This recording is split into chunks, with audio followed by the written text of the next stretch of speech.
Muy bien, chicos, tengan todos ustedes muy buen día. En la presente sesión vamos a tocar el tema del desarrollo de la serie procesal, que básicamente significa el estudio de los actos procesales, sus tiempos, su clasificación, la forma en que estos se presentan a lo largo del proceso y los tiempos en los cuales estos deben de desarrollarse. Así como también vamos a hablar sobre la formación del expediente, temas bastante importantes que los vamos a abordar en la presente sesión. Muy bien, en ese entender, ¿qué se entiende por acto procesal? Bueno, aquí Couture, que es un procesalista destacado, señala lo siguiente, ¿no? Es el acto jurídico emanado de las partes, de los agentes de la jurisdicción y aún de los terceros ligados al proceso, susceptible de crear, modificar o extinguir efectos procesales. Partamos de lo siguiente, chicos. El acto procesal es un acto jurídico, ¿cierto? ¿Y qué viene a ser un acto jurídico? Es la manifestación de voluntad exteriorizada destinada a crear, modificar, extinguir efectos jurídicos, ¿no es cierto? Ese es el concepto de acto jurídico, pero el concepto de acto procesal va a ser aquel acto jurídico, pero desarrollado en un escenario procesal. Entonces, en un escenario procesal, es decir, iniciado un proceso judicial, las partes van a realizar actos jurídicos que vienen a ser actos procesales. El órgano jurisdiccional, para poder desarrollar el principio de impulso procesal, para poder hacer gestión del proceso, también requiere ejecutar actos procesales. Los actos procesales, en todo caso, van a ser desarrollados y ejecutados por el órgano jurisdiccional, también van a ser presentados por las partes y también por terceros. Por ejemplo, aquellos actos procesales presentados por las partes. Tenemos, por ejemplo, la demanda. Arnold presenta su demanda de obligación de dar suma de dinero.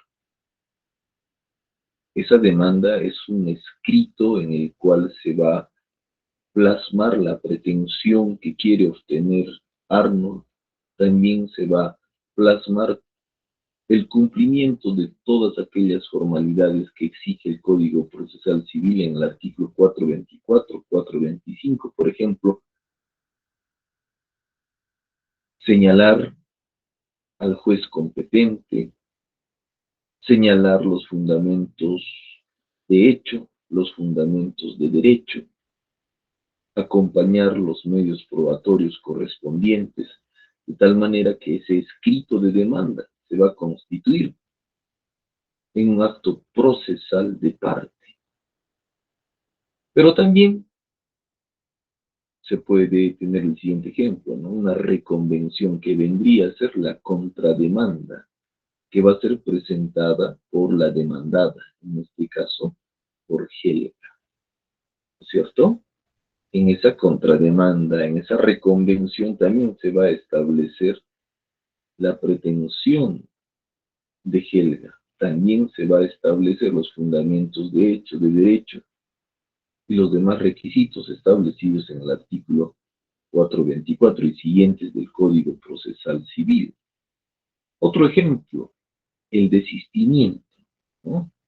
El desistimiento es aquel instituto jurídico procesal por el cual el actor renuncia con proseguir con su pretensión.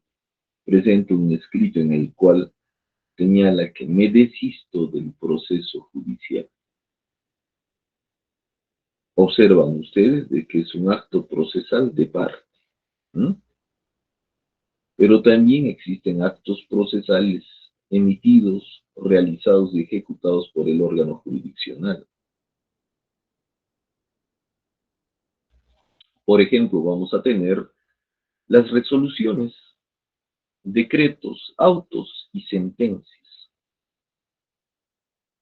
Documentos que van a plasmar los actos procesales emitidos por el órgano jurisdiccional. En la labor procesal, el juez tiene que realizar gestión del proceso, tiene que comunicar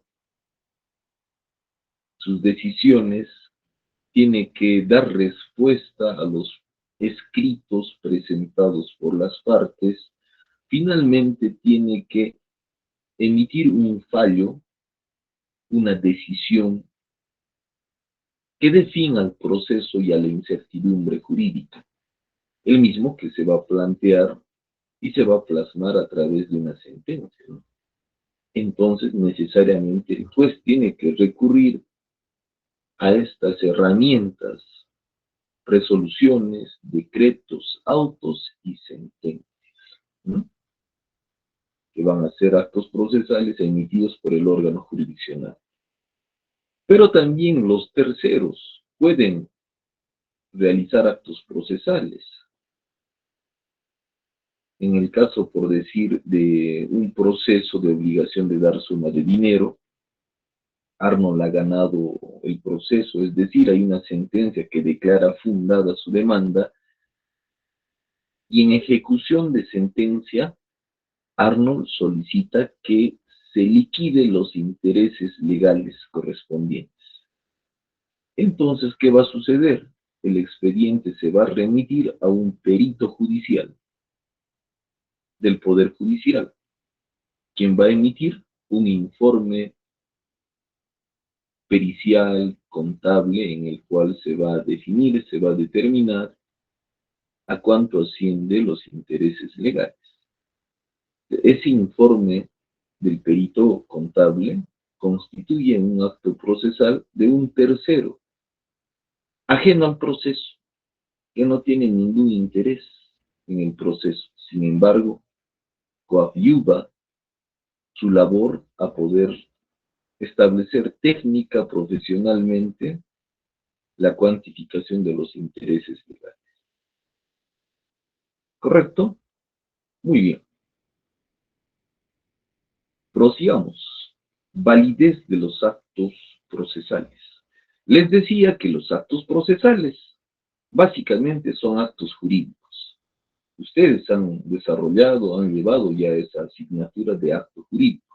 Y allí han estudiado que el acto jurídico es la manifestación de la voluntad destinada a crear, modificar, extinguir relaciones jurídicas y que este acto jurídico debe de cumplir con ciertas formalidades, ¿no? ¿Se recuerdan ustedes? Tiene que ser desarrollado por agente capaz, ¿no? Tiene que observar la forma prescrita por la ley bajo sanción de nulidad. Debe de tener un objeto jurídica y físicamente posible, ¿cierto? Entonces, esos mismos requisitos lógicamente se van a establecer también para el acto procesal, que en resumen también es un acto jurídico, pues.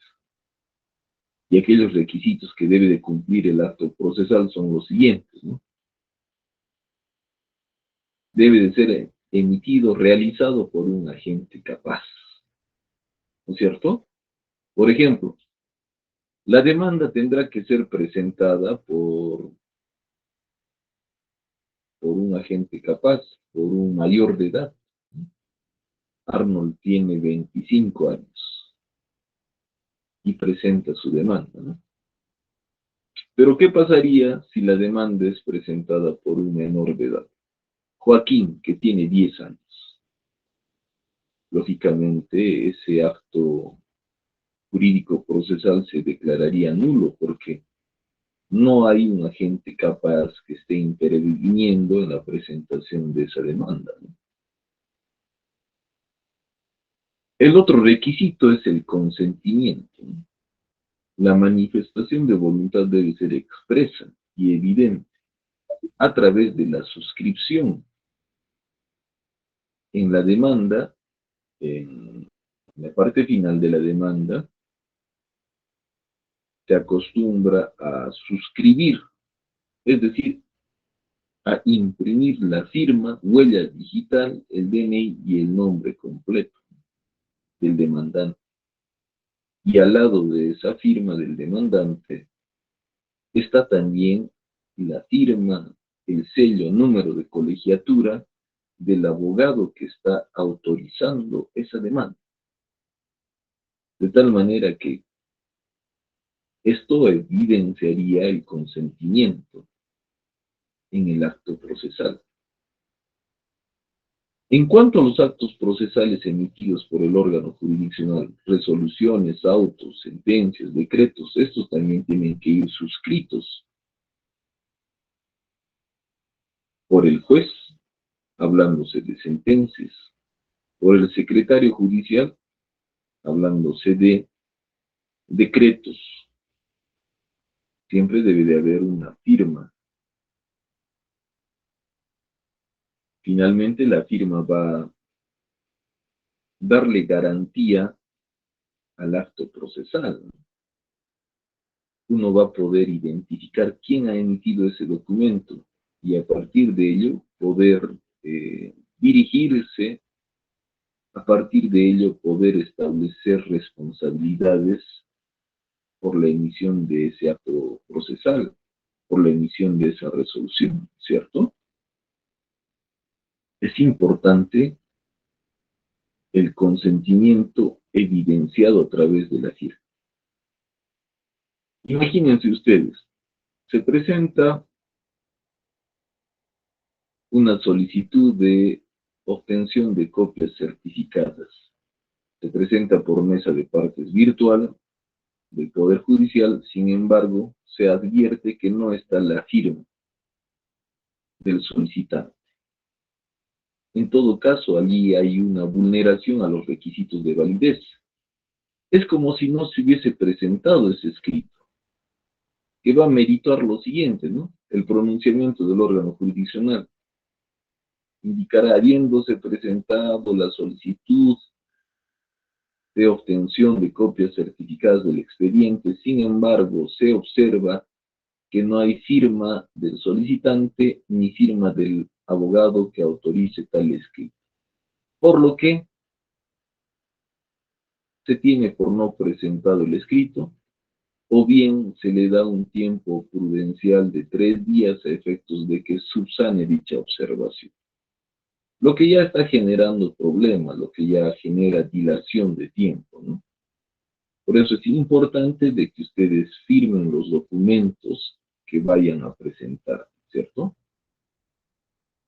Ahora, en la condición de estudiantes universitarios, lógicamente, he visto que en muchos trabajos, otros semestres, siempre les he exigido la firma, ¿no es cierto? A veces simulamos, pues, la presentación de una demanda, a veces simulamos la presentación de un recurso de apelación, de casación. Pese a que les he dicho, no se olviden de la firma, se olvida de la firma. Esto no se puede reproducir en un escenario real, en un escenario profesional, pues porque la consecuencia y lo que va a suceder es lo que les decía, ¿no es cierto? El juez puede dar por no presentado el escrito, o finalmente te observa y te da un tiempo prudencial para que subsanes, pero eso ya te está dilatando el tiempo, ya te está desprestigiando, ¿no? Cuando nos toque hacer las prácticas, tengan en cuenta esto que les estoy diciendo, nunca se olvide. Y además también, esto mismo que les estoy diciendo, que les sirva para otras gestiones administrativas, la presentación de cualquier otra solicitud, etcétera, etcétera, ¿no? Los documentos siempre tienen que ir firmados. Muy bien, el otro requisito de validez, el acto procesal debe ser jurídica y físicamente posible. No debe ser contrario a la moral y las buenas costumbres y su finalidad debe ser lícita. Definitivamente, aquella demanda presentada por Arnold tendrá que ajustarse a los estándares de la norma jurídica. de la norma jurídico-procesal tendrá que ajustarse a la Constitución. No puede ser un pedido, no puede ser una demanda que tenga una pretensión absurda y que vaya en contra de lo jurídico y físicamente posible, ¿no? Contraria a las buenas costumbres. Imagínense que en la demanda Arnold pretenda lo siguiente, ¿no? Se disponga que Helga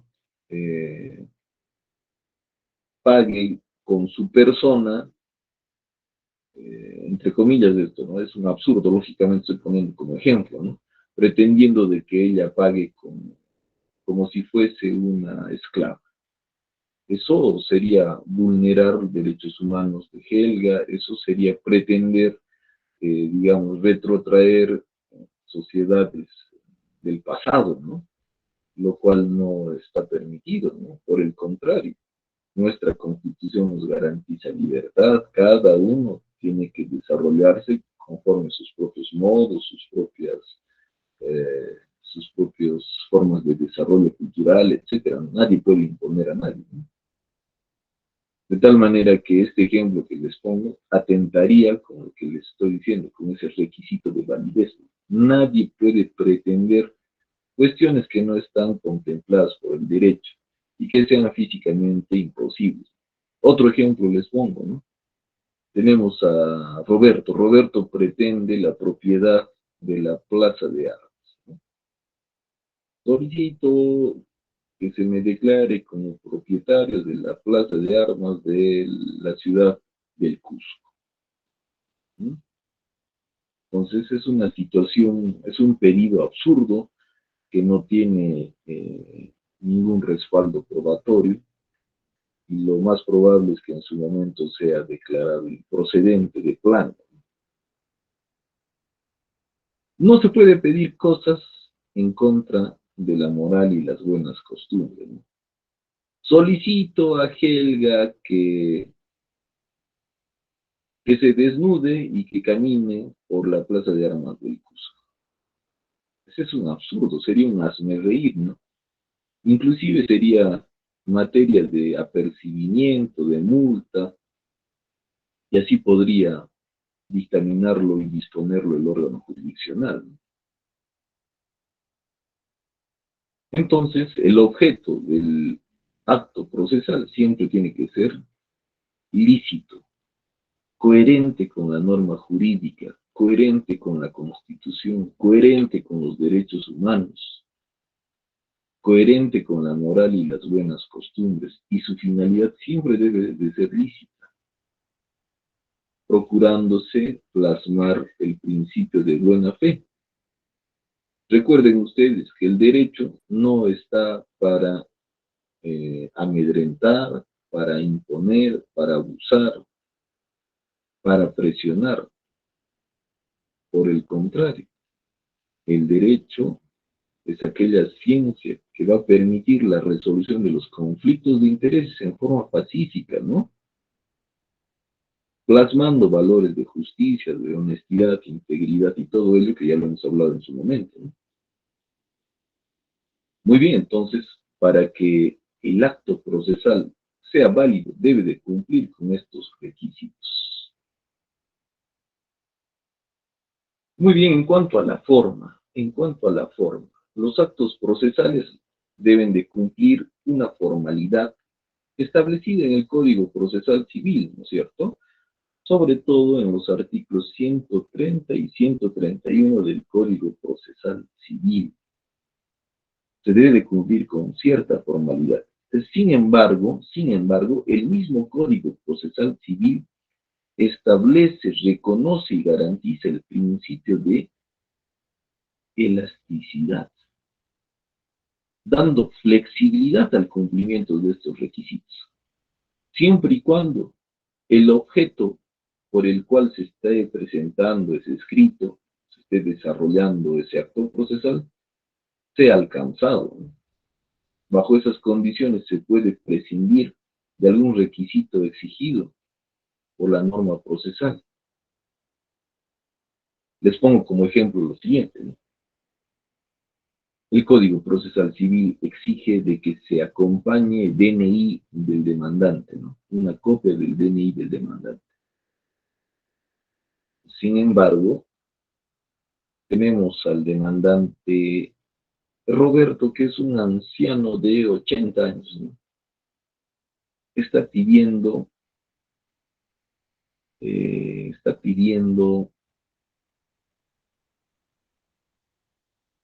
que se les devuelva un bien mueble prestado a su vecino.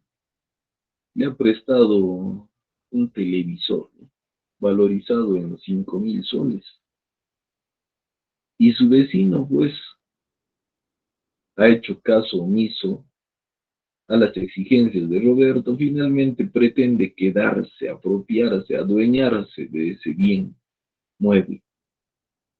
Roberto, lógicamente, es un personaje democrático, cívico, respeta la institución democrática, así que lo que hace es presentar una demanda, obligación de dar, que se le devuelva el televisor prestado en fecha tal. Presenta la demanda, pero se olvida de presentar copia de DNI. Muy bien, en ese caso, pregunto yo, ¿el órgano jurisdiccional actuaría en forma literal? Es decir, se declara improcedente la demanda porque se ha observado la falta de cumplimiento, la falta de acompañamiento del DNI en copia legible, por lo que se declara improcedente la demanda. Así tendría que actuar el órgano jurisdiccional. No, pues, ¿no? Actuar así estaría vulnerando la tutela jurisdiccional efectiva de Roberto, que es un derecho fundamental, un derecho humano inclusive, ¿no? Porque se le estaría prohibiendo el acceso a la justicia. Es por eso que el mismo Código Procesal Civil establece en su título preliminar el principio de elasticidad. Es decir, tendrá que el órgano jurisdiccional solucionar esta problemática, esta casuística, con criterio, con flexibilidad. Así que puede hacer dos cosas. Darle un tiempo prudencial al demandante para que subsane la observación. Se le otorga el plazo de 5 días para que acompañe copia legible de su DNI. Podría hacerlo de esa manera, como también podría hacerlo la siguiente forma. Habiendo revisado la demanda, se observa que está no acompañado copia de DNI legible.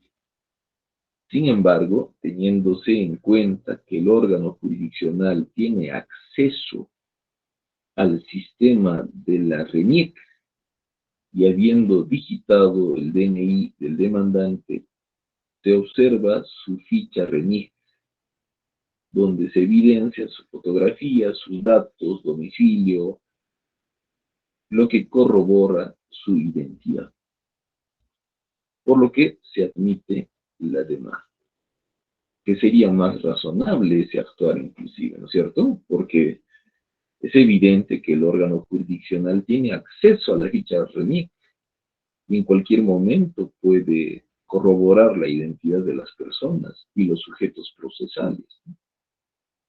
Inclusive así ya se ha pronunciado también el Tribunal Constitucional, ¿no?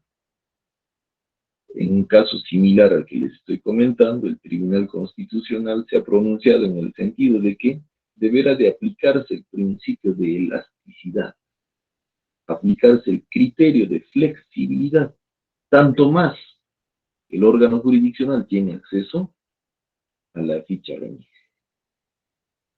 Entonces, lógicamente, los actos procesales tienen que cumplir una cierta formalidad, ¿no es cierto? Pero esta puede ser aplicada en forma flexible. El criterio que debe de tener el órgano jurisdiccional es el criterio de flexibilidad.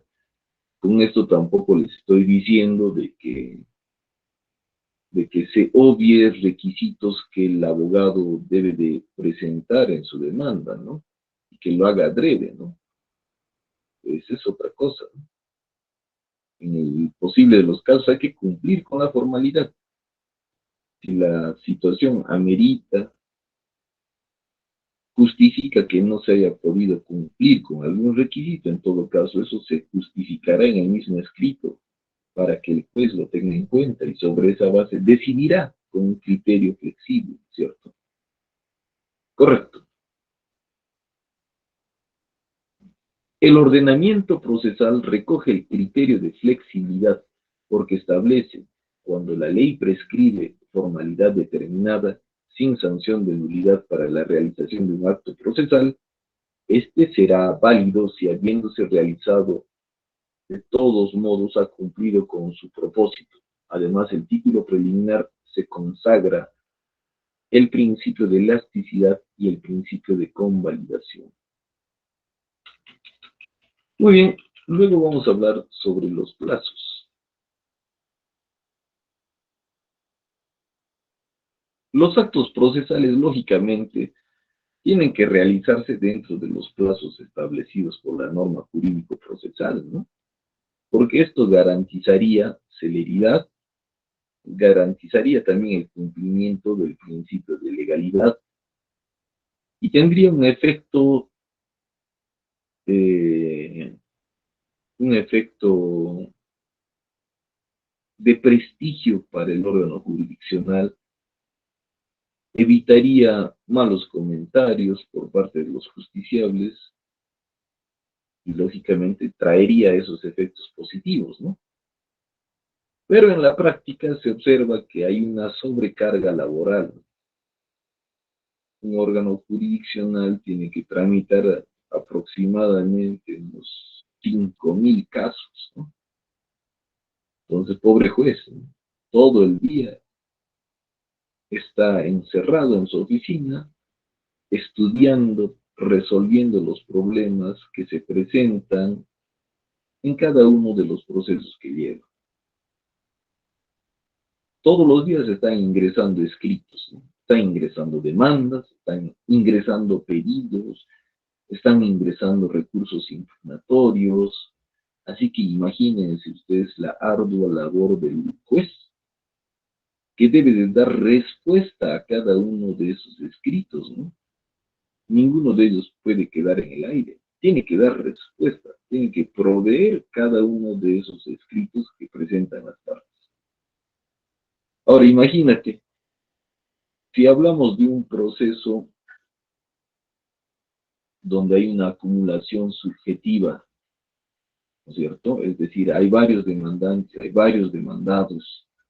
Imagínense, cada uno de ellos presenta sus escritos. Esto multiplica la labor del juez. Tendrá que dar providencia a cada uno de esos escritos presentados por todo ese conjunto de demandantes y demandados.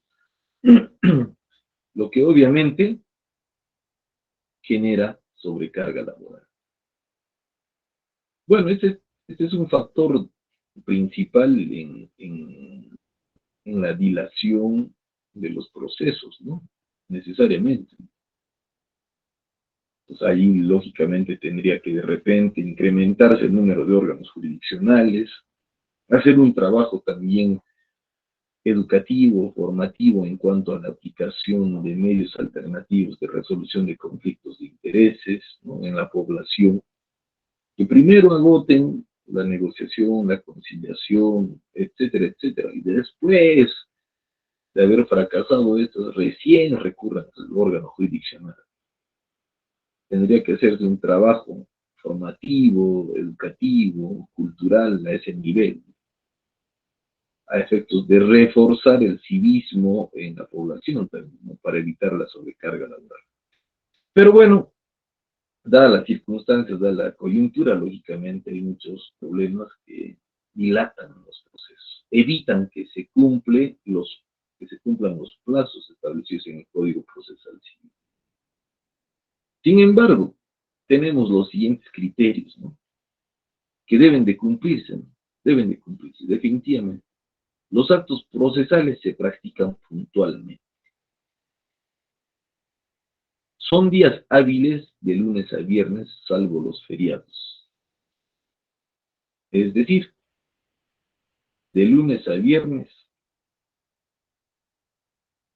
se considera días hábiles donde se puede programar, cronogramar, audiencias, diligencias, etcétera, etcétera. La presentación de los escritos también se podrá realizar dentro de estos días hábiles y dentro del horario correspondiente, ¿no? Ahora, con el tema virtual ya uno presenta a cualquier hora el escrito, ¿no? Pero en el escenario presencial, por ejemplo, tú tenías que ir a mesa de partes del órgano jurisdiccional de lunes a viernes y presentarlo dentro del horario correspondiente, es decir, podías presentarlo hasta las 4 p.m. Luego de ese horario, lógicamente, encontrabas cerrado el establecimiento y, lógicamente, no podías entrar, pues, ¿no? Y si no puedes entrar, no puedes presentar el escrito. Con el tema virtual, como que esto se ha flexibilizado, ¿no? Puedes presentar un escrito a las 8 de la noche, a las 10 de la noche, y bueno, se va a proveer dicho escrito. Pero tengan en cuenta lo que les estoy diciendo. Son días hábiles de lunes a viernes. Las diligencias y actuaciones procesales se van a programar de lunes a viernes, dentro del horario de trabajo establecido para el funcionamiento del órgano jurisdiccional, que generalmente es hasta las 4 p.m., ¿no es cierto? Desde las 8 de la mañana hasta las 4 p.m. Sin embargo, de oficio o a pedido de parte, el juez puede habilitar día y hora hábil. Por decir, ¿no? Hay bastante sobrecarga laboral. De lunes a viernes ya está copado todo el horario del juez. Ya no hay un espacio para poder desarrollar, por ejemplo, la audiencia de actuación de medios probatorios. De lunes a viernes ya no hay espacio, pues lamentablemente ya no hay espacio, está copado por otros procesos. El juez, ¿qué tendrá que hacer? Tendrá que disponer que se programe la audiencia de actuación de medios probatorios para un sábado o domingo, ¿no? Previamente está declarando hábil tal día, ¿no? Y está justificando que por una situación de sobrecarga laboral se tendrá que habilitar el día sábado a la hora 10 de la mañana a efectos de que se desarrolle la audiencia de actuación de medios probatorios. Puede darse ese caso, siempre y cuando haya un motivo justificado, obviamente, ¿no es cierto? Toda actuación judicial debe quedar constancia en acta, ¿cierto? Por ejemplo, en la audiencia de fijación de puntos controvertidos, el secretario judicial o el asistente de juez va proyectando el acta conforme va desarrollándose la audiencia, ¿no? En fecha 4 de octubre del 2022, siendo las 8 de la mañana, se desarrolla la audiencia de fijación de puntos controvertidos, siendo el juez fulano de tal quien otorga el uso de la palabra al abogado de la parte demandante, quien expone sus argumentos en el siguiente sentido, se transcriben, ¿no?, sus argumentos. Luego de la participación del abogado de la parte demandante, el órgano jurisdiccional, a través del juez, le da el uso de la palabra al abogado de la parte demandada a efectos de que oralice sus argumentos, habiéndose expuesto los puntos controvertidos por ambas partes, se dispone dar por finalizada la presente audiencia, ¿no? Suscribiendo la misma los participantes de la audiencia. Suscribe el juez, suscribe el abogado de la parte demandante, la parte demandada, y lógicamente el desarrollo de esa audiencia queda perenne en un acta judicial, ¿no es cierto? Muy bien, y esa acta judicial lógicamente se va a anexar, va a integrar el expediente judicial. El cómputo de plazo opera desde el día siguiente de la notificación de la resolución que lo fija. Esto también es importante y les voy a enseñar, para ello vamos a utilizar nuestro calendario. Aquí ustedes pueden ver, ¿no es cierto? Supongamos que se está señalando fecha para la actuación de medios probatorios el día, a ver.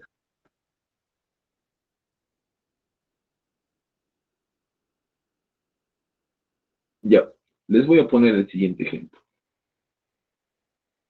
El órgano jurisdiccional emite, emite la siguiente resolución, ¿no?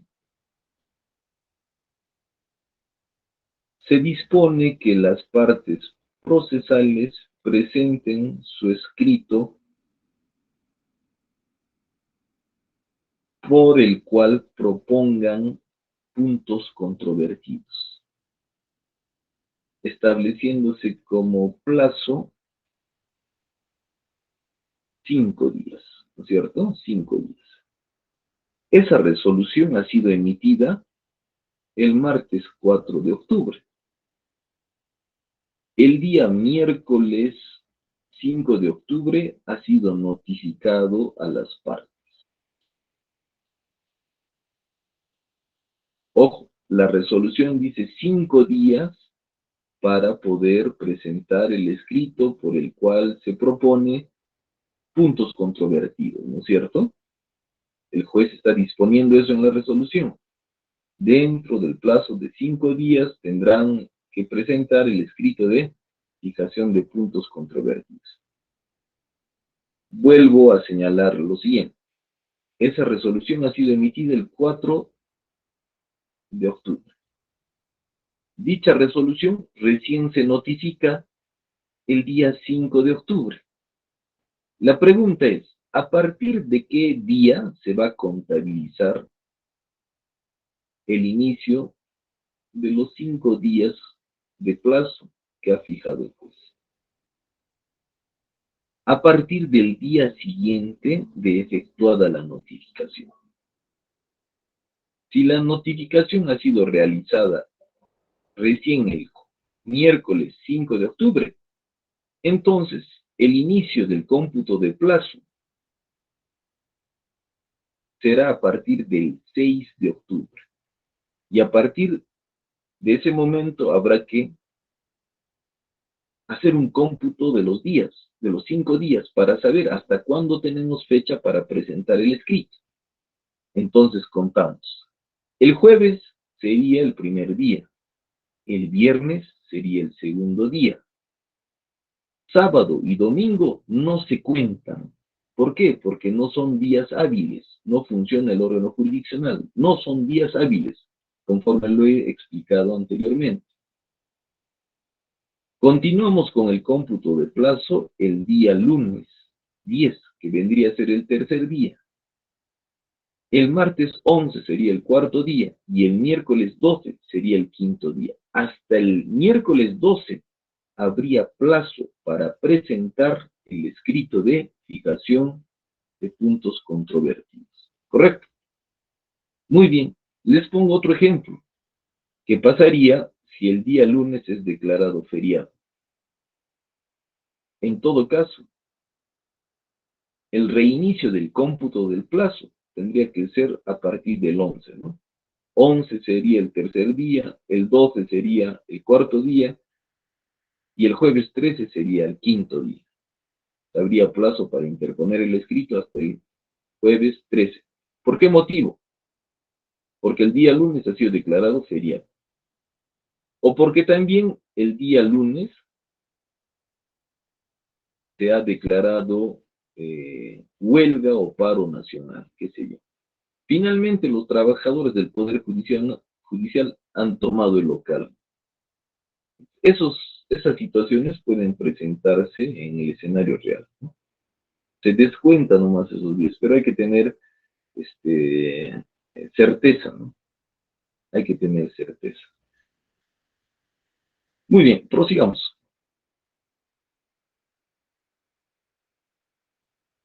Entre la notificación para una actuación procesal y su realización debe transcurrir por lo menos 3 días, ¿no es cierto? Por ejemplo, el juez dispone que la audiencia de actuación de puntos, de actuación de medios probatorios se va a realizar el día viernes 14 de octubre. Dicha resolución ha sido emitida el 4 de octubre, así que desde la notificación que vendría a ser el 5 de octubre hasta la realización de la audiencia hay más de 3 días. Periodo prudencial y razonable para que las partes puedan prepararse también, ¿no? Pero ¿qué pasaría si la resolución que fija la fecha y hora para la actuación de medios probatorios se emite el día martes 4 de octubre y la fecha de realización de dicha audiencia es el día miércoles 5 de octubre? Estaría dando un plazo totalmente irrazonable entre la notificación y la realización de la audiencia. Un periodo de un día, lógicamente, sería irrazonable. No habría un tiempo prudencial para que las partes se preparen. Por eso el Código Procesal Civil establece, ¿no? Mínimamente debe de haber un espacio de 3 días entre la notificación de la resolución que fija fecha y hora para la realización de una audiencia y la realización de la misma, ¿no? Muy bien, ahora vamos a hablar sobre el expediente judicial. ¿Qué viene a ser el expediente judicial? Va a ser aquel documento jurídico procesal que va a estar integrado por documentos presentados por las partes, por aquellas resoluciones expedidas por el órgano jurisdiccional y por cualquier otro documento que se integre al expediente, ¿no?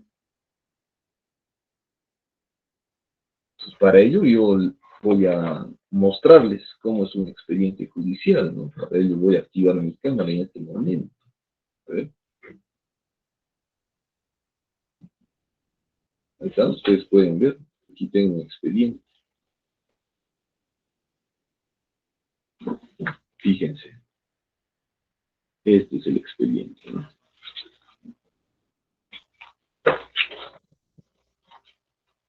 Aquí hay una carátula, está el número del expediente, está el nombre de las partes o sujetos procesales, demandante, demandado,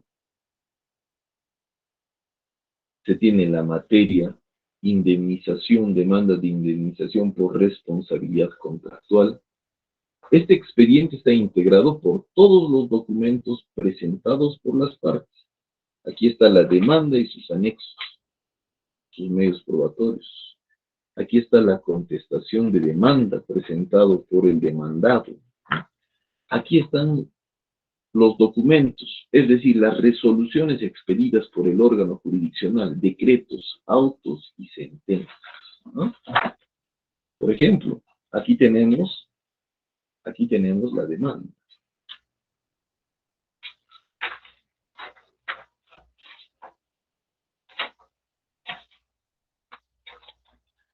Ahí está. Aquí está la demanda. ¿Cierto? Luego vamos a mostrarles aquellos documentos expedidos por el órgano jurisdiccional. Por ejemplo, tenemos un decreto. Aquí está un decreto. Acá, fíjense, un decreto. ¿Mm?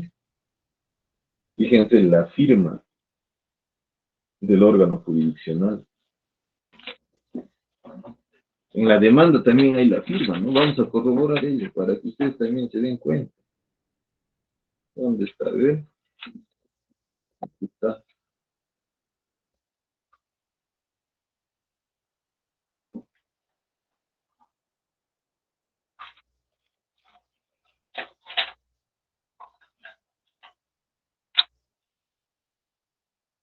Aquí está. Fíjense, chicos. Ahí está la firma del demandante y la firma del abogado que está autorizando el escrito de demanda.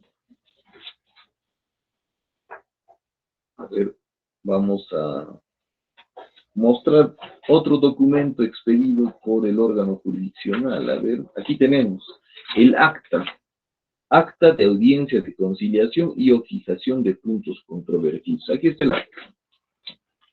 Aquí se desarrolla, se detalla lo que ha sucedido en la audiencia de conciliación y fijación de puntos controvertidos, ¿cierto? En la ciudad de Anta, a los 19 días del mes de agosto, puntos suspensivos, ¿no? Dicha acta también ha sido suscrita por todos los intervinientes. Ahí está. Fíjense, firma del juez, firma del secretario, firma del demandante, firma del demandado, de los abogados, todo está ahí. Muy bien. Entonces, fíjense, el expediente va a ser aquel documento que va a integrar, va a recopilar todos los documentos presentados por las partes. Documentos expedidos por el órgano jurisdiccional, sean decretos, autos, sentencias. Y también el expediente va a integrar todos aquellos documentos que van a ser presentados por los terceros ajenos al proceso. Un ejemplo, perito judicial contable, que se pronuncia sobre la liquidación de los intereses legales. ¿Correcto? Muy bien. ¿Qué más tenemos que decir del expediente? A ver. El expediente, lógicamente, va a estar bajo responsabilidad del órgano jurisdiccional, específicamente del auxiliar jurisdiccional. Él se encarga de integrar los escritos que se presentan al expediente. Entonces, ustedes, si se dan una visita por el Poder Judicial, van a observar que en las oficinas hay chicos practicantes que están apoyando en la labor jurisdiccional, están apoyando a los asistentes jurisdiccionales y están cosiendo los expedientes, ¿no? Entonces, se tiene que garantizar la integridad del expediente, ¿no? Por decir, el día de hoy está ingresando un escrito. Hoy día mismo, quizás mañana a primera hora, ese escrito ya debe de integrar el expediente. Hay que coser el expediente, ¿no?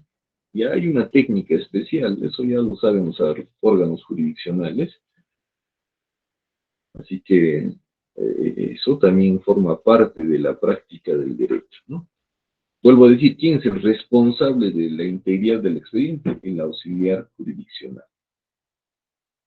Muy bien, el expediente tiene que estar enumerado en forma consecutiva, ¿no es cierto? Aquí también les voy a mostrar en la parte superior derecha. Fíjense, cada una de las páginas está numerada. Aquí pueden ver ustedes. Ahí está, ¿ves? Ahí está el número. La siguiente página también va a estar numerada y así sucesivamente en forma correlativa. Fíjense, aquí hay otra página que les muestro. ¿No? ¿Ven? El número y también está el número escrito, ¿no? En letras. Esto para garantizar la integridad del expediente, ¿no? No puede faltar ningún folio porque tengan en cuenta que eso sería responsabilidad del órgano jurisdiccional. Por eso se enumera. No se puede integrar, no se puede alterar dicha numeración, ¿no? Eso no es posible. A ver, ¿qué más podemos decir del expediente? Las actas deben estar suscritas por el juez y por los sujetos intervinientes. A pedido de las partes se puede expedir copias certificadas del expediente. Es un derecho de las partes poder obtener copias simples de este expediente o también copias certificadas, obviamente pagando el costo correspondiente, ¿no es cierto? Entonces, es una práctica normal del abogado que va a estudiar un proceso, que va a estudiar un caso, solicitar copia del expediente, ¿no? Para que te enteres, ¿no? Nadie puede opinar sobre lo que no conoce, ¿no? Y mucho menos el abogado. No puede dar respuestas sin antes conocer el caso. Y para conocer el caso le dirás, pues, al cliente, ¿no? Tráeme el expediente, ¿no? O, o bien solicitamos una copia de todo el expediente. El abogado se encarga de estudiar todo el expediente y sobre esa base ya le dará una apreciación acertada al cliente, ¿no? No puede ocurrir de otra manera, pues, porque nadie puede inventarse, nadie puede este, pronunciarse sobre algo que no conocen. Tengan en cuenta ese tips. Muy bien, chicos, la hora nos ha ganado, nos vamos a quedar allí por el momento. Sin embargo, vamos a aprovechar estos últimos minutos para dar espacio a sus oportunidades. Muy bien, denme un ratito mientras apago la grabación.